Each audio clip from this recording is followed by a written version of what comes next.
এই বৃষ্টির মৌসুমে আমার মতো কার কার খিচুড়ি খেতে ভালো লাগে সবাই জানাবেন। তো আমি তো ঝটপট খিচুড়ি রান্না করার জন্য প্রেসার কুকারে রান্না করেছিলাম। দিয়েছিলাম আলু, দিয়েছিলাম কাঁঠালের বিচি, ধনিয়া পাতা, কাঁচামরিচ, আদা বাটা, তারপরে ছিল তেজপাতা, শুকনো মরিচ, পেঁয়াজ কুচি, এখানে চাল ডাল মিক্সড করা ছিল।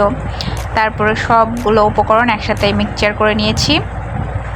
নেওয়ার পরে এখানে আমি পাঁচফোড়নটা পছন্দ করি, পাঁচ মশলাটা দিয়েছি আমার পরিমাণ মতো লবণ, আর দিয়েছি পরিমাণ মতো হলুদ দিয়ে সুন্দরভাবে মিক্সচার করে নিয়েছি।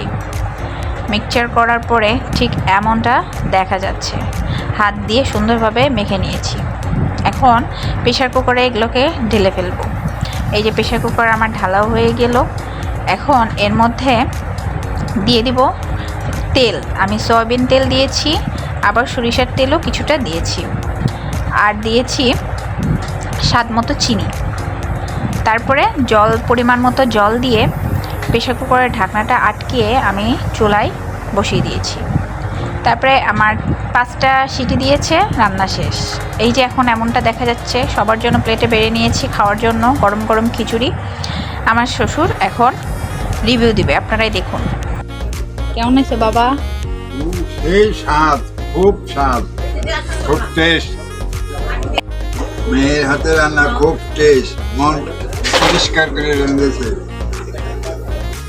হাসি খুশি।